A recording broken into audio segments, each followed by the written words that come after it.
Gracias, Fernando, y muchas gracias a todos por su presencia aquí esta tarde con la intención de conocer de primera mano los resultados de esta reunión del Consejo de Energía, del Consejo de Ministros de Energía, que pone punto final a un semestre cargado de cosas, de novedades, un semestre en el que España ha presidido la Unión Europea y donde Europa ha sido particularmente productiva en cuestiones importantes vinculadas a energía y medio ambiente.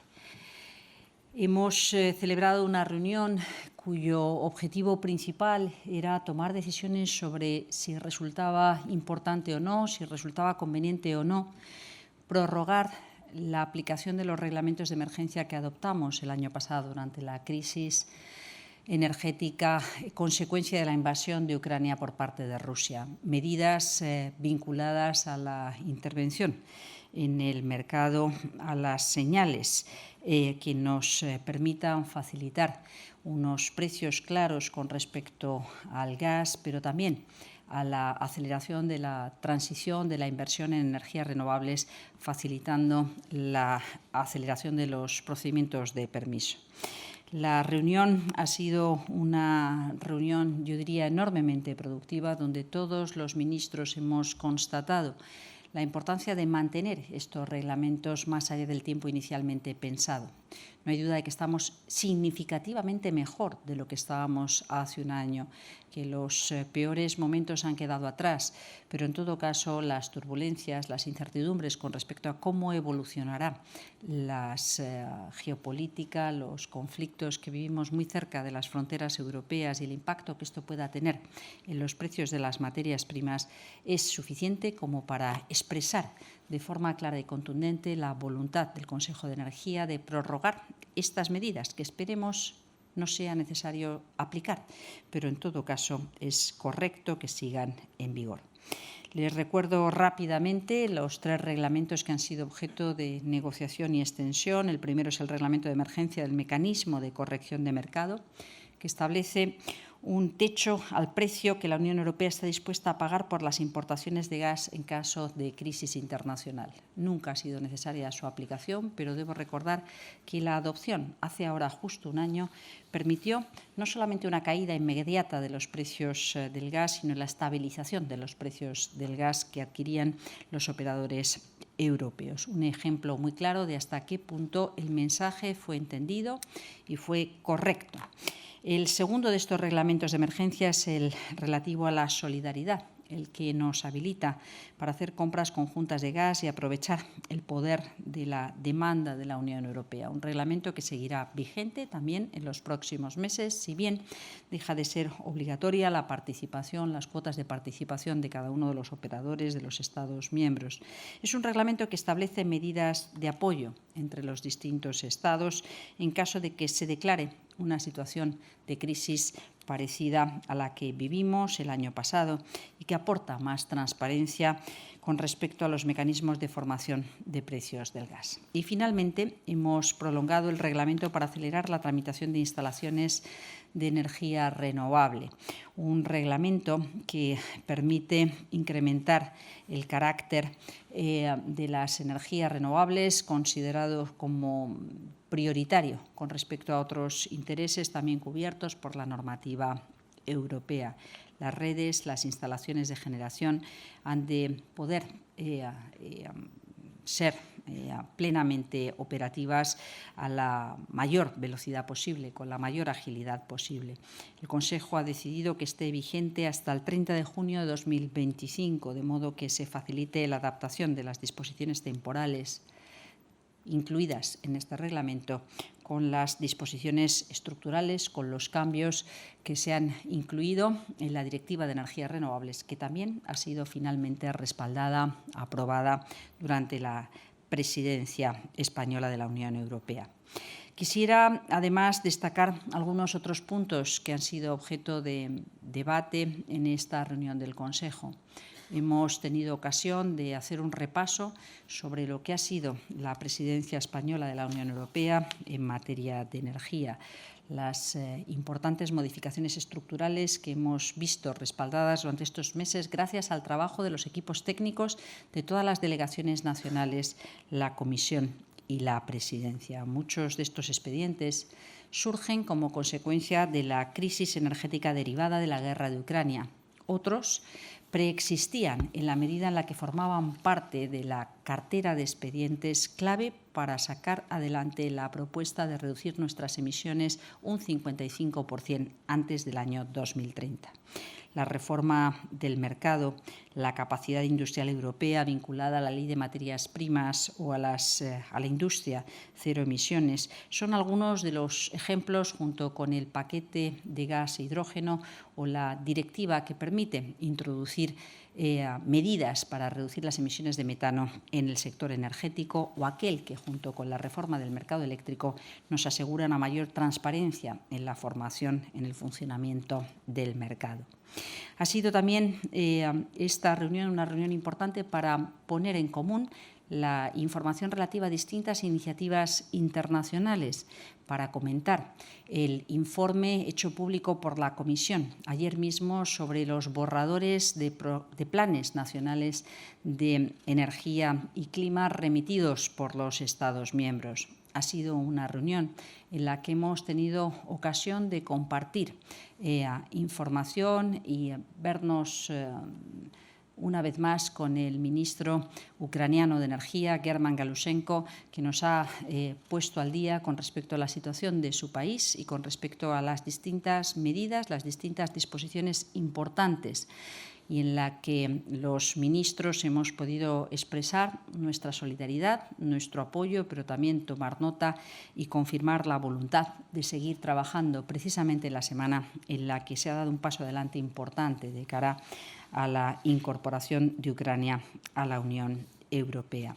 Por último, hemos tenido ocasión de escuchar las prioridades de la presidencia belga, que tutelará este Consejo, que liderará este Consejo a partir del 1 de enero, junto con la información sobre quizá algunos de los desafíos más importantes en los meses por venir, según vayamos avanzando en un sistema energético mucho más descarbonizado, en el que el peso de las energías renovables esté mucho más presente y, por tanto, en el que la flexibilidad, la capacidad de adaptación de las redes, las interconexiones, la gestión de la demanda cobran un protagonismo que hasta ahora no ha estado todo lo presente, que sin duda deberá estarlo en los próximos años.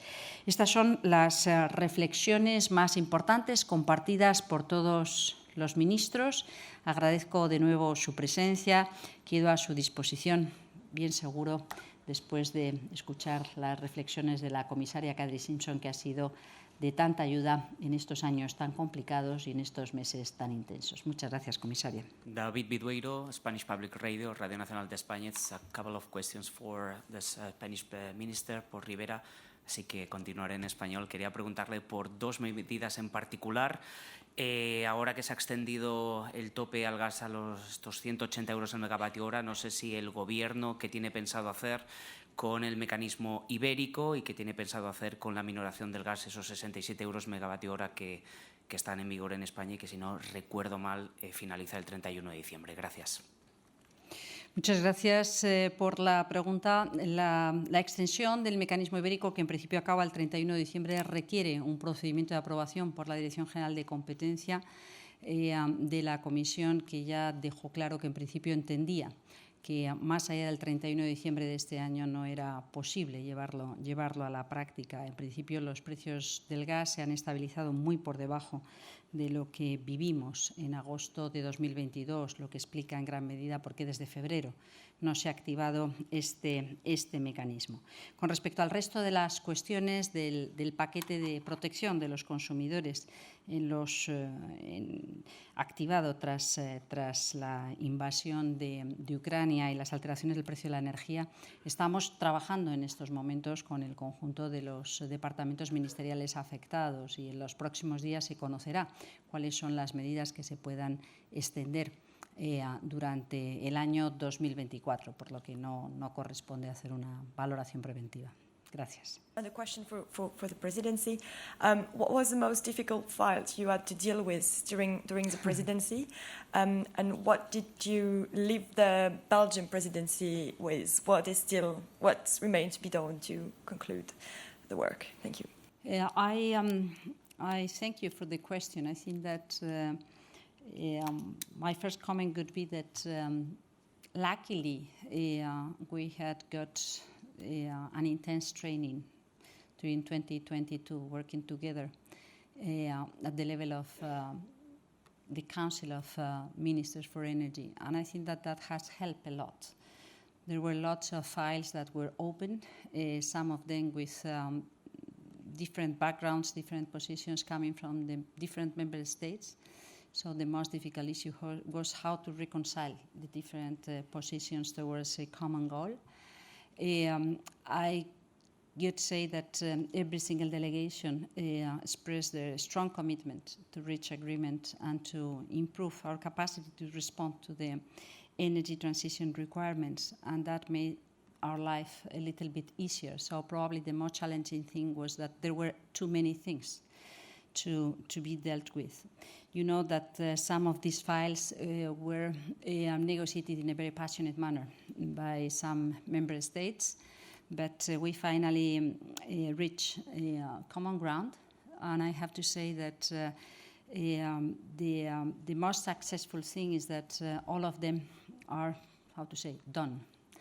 So there are still steps forward that will require additional work, but not on the existing files that have been closed, but on the new files that were announced while negotiating these files. For instance, how to deal with flexibility, how to deal with markets of availability and not only markets of energy. So to ensure that the storage has a business case being built in common by all Europeans, how we can respond in a very effective manner to the eventual new crisis situation where there has been some improvements in the current legislation, but hopefully we will not need to apply these measures, but who knows if we eventually need additional measures to be taken into consideration.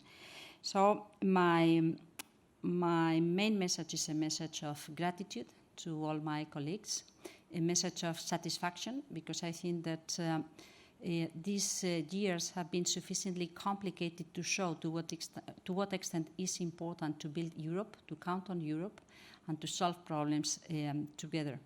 And this is probably one of the main messages in the coming months, where we will be experiencing the environment of campaigning all over Europe.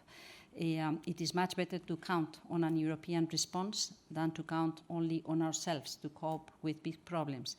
We have been managing the last phase of this understanding, how to respond to these common challenges in a united manner with a flexible vision. And I think that this is what we have achieved with 21 files being adopted that do matter in order to achieve the Fit for 55 goals, 14 of them with concrete legislative measures, 7 of them with conclusions or orientations that could be facilitating our life in the time to come. Alice Hancock, Financial Times. I just wondered, based on your discussions today and recent legislative developments, how confident are you that Europe can survive completely without any Russian gas, and how soon could that be achieved, before 2027 perhaps? And then one short second question, which was to ask how the report, the demand response report from ACER was received by ministers today. Thanks. A very general comment on ACER's report. I think that it has been a breaking the ice conversation on what next. It's certain that in a context where we will be transforming our energy systems, the requirements could be different. We will have to pay attention to improve a wise use of energy, so to improve the efficiency and saving standards, and this is something that we have already pledged. As the Commissioner was saying, we have already signed this morning in a very beautiful ceremony with 26 member states signing in this, and with more than 130 countries signing the pledge in COP. But this also means a different management of the grids, including the cybersecurity, but the investment and the enlargement of the availability of grids. It included 9 different measures, 9 different pieces of recommendation to deal with a much more flexible system that could require much more interconnected Europe, a much more friendly regulation context, a much better management of the demand, and a business case for storage and availability of energy. So things that would require a combination of the traditional ways to understand the system, the management of the energy system with new responses to the new challenges. I think it was a good conversation because we saw very well how the different member states face these challenges, depending very much on the type of technologies they rely on, the type of geographical context they count on. And it is just to open the new frontiers of the energy regulation in the coming years. So it's not something that it will happen in the coming semester, but as the Commissioner was saying, I guess that what we see right now is that we still require a strong commitment in the implementation of what we have already signed in, so to ensure that things do happen on the ground, and at the same time we start opening the other elements that were not such a crucial part in the regulatory context, but become very critical pieces in order to succeed. So Acer could still have a very relevant role to play, and it has been quite clear in the conversation today that this is the expectation of Acer's team, but it is also the expectation of ministers. So the combination of the different regulatory capacities at the European level need to match and need to pay attention to how things are evolving on the ground. Okay, I have 2 questions, if I may, for Mrs. Simpson. The first one about the national energy and climate plans. So can you tell us whether it is a legal obligation for countries to submit a renewable energy target for 2030 expressed as a percentage of the overall energy mix? And if so, does it mean that countries that do not submit such a target will be subject to an infringement proceeding?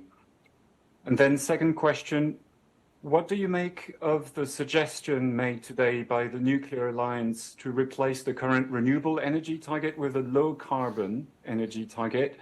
Is that a legitimate request according to the Commission, and one you could look at favorably maybe in the future? Thank you. May I make a comment, of course, not as President of the Council or not as member of the Commission, but as Minister of Energy? I think that the goal, the purpose is different. I guess that any member state has the ability, the capacity to figure out what is the energy mix that he, she wants to promote, and it is quite fair and accepted by all. But counting on goals for renewable energy is different. It is not only that we know that it is the short-term best available solution, is that we are convinced that this helps to develop and deploy solutions that could be affordable and available for all. So it makes sense to have a goal on renewable energy, and it makes sense to have a goal on zero emissions or climate neutrality. But for the time being, we have never thought about mixing or exchanging renewable by nuclear. That's what it has been traditionally the main position of most members of the Energy Council in Europe. Javier Albizu for the the Spanish news agency, sorry for that. So a question, we heard the Commissioner this morning and also now talking about the Spanish presidency, but I wanted to ask you, Minister, how would you rate it from 1 to 10? You said satisfactory, but how would you be, if you could, from 1 to 10, how successful do you think it was? And if it was something you're regretting, something you missed, something you have liked to be different during 6 months? Thank you. I could have loved to count on a storage regulation already in place, for instance. But that was not the case. There were many ministers, many member states asking for some more time, so to ensure that the Commission could assess the different backgrounds from different member states, and we all accepted that this could be a second phase in our regulation of the electricity market design. So that's something which is very clear to me. As a trade-off, the Commission, who was aware of the need to count on a storage system that could be, to the extent possible, similar in all member states and avoiding 27 national approaches to the business case for storage, accepted that in the meantime they could be having a fast-track understanding of the proposals being sent by different member states. That's probably one of the most clear cases. We missed that.